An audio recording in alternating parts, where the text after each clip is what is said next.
Alright, what is up you guys, and welcome back to another video. So today is a glorious day because for those of you guys who have been keeping up with my Instagram posts, you guys obviously know the Supra decided to die again. I don't exactly know why my car decided to go ahead and die, but I do have an educated guess, simply because if you guys have been watching my Snapchat or you guys have been keeping up with my Instagram posts, you guys obviously know that a lot of coolant was leaking from my car. So basically the story behind that was I was actually on my way to my friend's house and I was just gonna go ahead and test fit some wheels that somebody decided to go ahead and bless me with, right? And on my way there, everything was completely fine. Once I actually got there, I looked at my temperature gauge and I noticed that it was, it was rising. It was starting to get hot, and I was like, what the heck? I started to smell something and I was like, dude, that smells like something very familiar. And I know exactly what it smells like when coolant gets hot, right? Like when you get coolant residue or coolant starts like to spill on something that's hot in your engine bay, it's a distinct smell because it's sweet. So I started to smell that and I was like, dude, like one, my car's starting to overheat and I'm starting to smell this, like I need to pull over. So I pulled over real quick.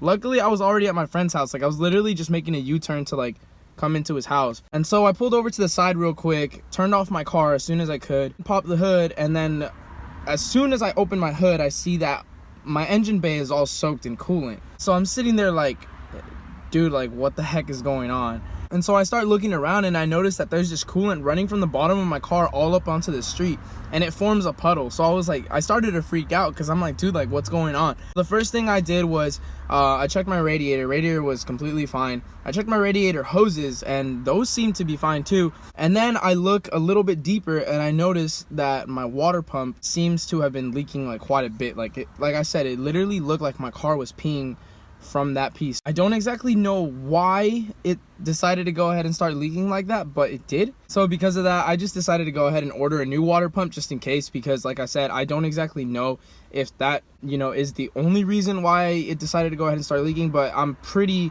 sure, I'm about 75-80% sure that that's what it is, simply because that's the only place that I actually saw that it was like leaking from. So after doing some research, I came to realize that in order to actually access the water pump in a 2JZ motor, you have to go through the timing and all the belts and all that type of stuff. So I think that as of right now, as you guys may have seen from a few videos ago, obviously I changed my harmonic balancer, but that was the only thing that I did because I wanted to get my car running. I'm gonna have to end up taking off the harmonic balancer again.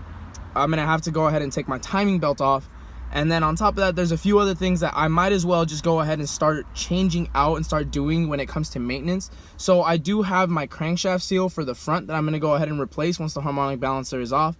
I have the pulley tensioner I'm going to go ahead and change once everything is off. I also have the valve cover gaskets that I'm going to go ahead and change so that hopefully that engine leak that's going on the top of my engine will go ahead and just be done with, so I won't have to deal with it anymore.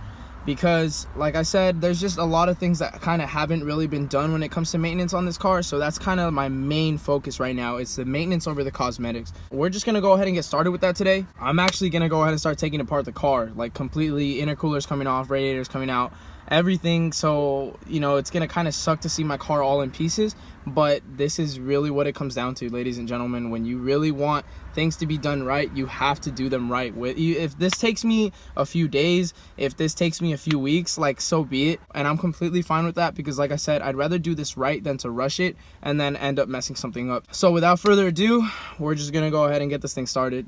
So let's just pop the hood real quick and show you guys, I guess, what I'm dealing with.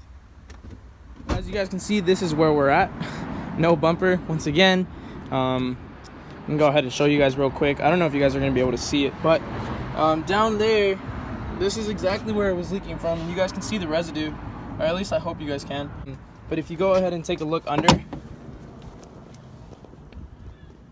it's obviously leaking like crazy. Still, I don't know why. But it's kind of been sitting here, so everything's going to be coming off today. I'm probably going to start off with the intercooler simply because it's a lot easier to just go ahead and do that. And then the radiator, all that stuff. And so by the end of this video, we're going to be seeing a stripped down Supra with nothing in the front of it. And that'll be it. Find our way out here. Everything we dreamed of became real. Separate, cause I could die tonight. Either way, it all will be alright. this is where we're at right now. Took off all the intercooler piping, including the filter, and as you guys can see, there's a lot more space going on. You can see the leak at the bottom. The only thing that's left on from the intercooler is the actual intercooler itself, the core. But other than that, all the piping's off.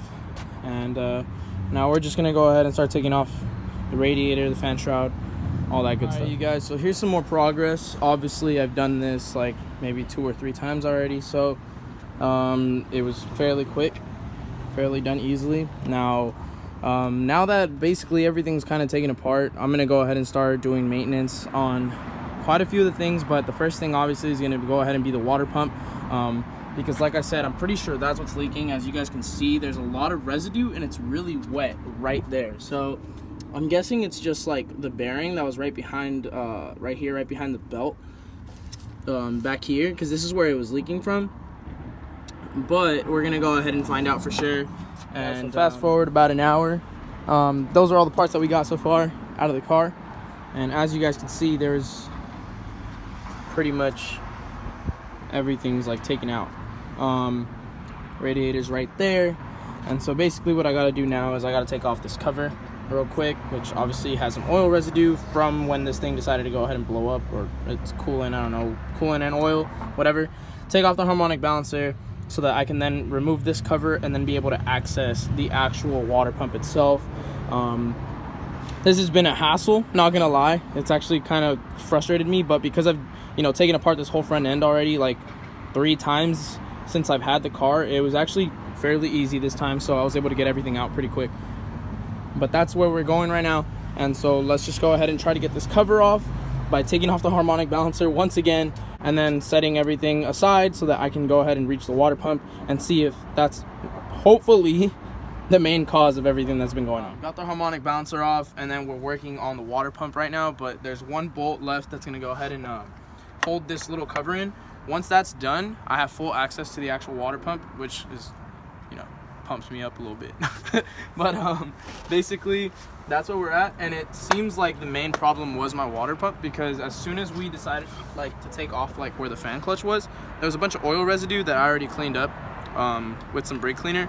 But like I said, we still have to go ahead and make sure that it is the water pump, so that's what we're focusing on right now. So as you guys can see, it is obviously dark now, so decided to go ahead and call it a night for the Supra. Basically, we were able to get the tensioner off, and we are down straight up to just the water pump and the idler pulley, because I actually have to remove the idler pulley and the actual tensioner for the timing belt in order to be able to reach the last 2 bolts that are on the water pump. So other than that, I'm gonna go ahead and take the time to go ahead and take that apart tomorrow, simply because like I said, it's dark and I don't want to go ahead and end up hurting myself or doing something wrong with the Supra, and because I can take some time to learn tonight a little bit more about what it is when it comes to timing, because I've never done that before. Other than that, I'm gonna go ahead and call it a night, like I said, and this is basically the end of the vlog. So I'm sorry if I didn't give things in detail, but I just really wanted to go ahead and get stuff done today, and tomorrow I will continue to go ahead and make another video so that hopefully you guys can see the installation of how everything goes on, and I'll give you guys a quick rundown about everything that came off as well. So remember to stay up, stay tuned, and peace out guys, till next time.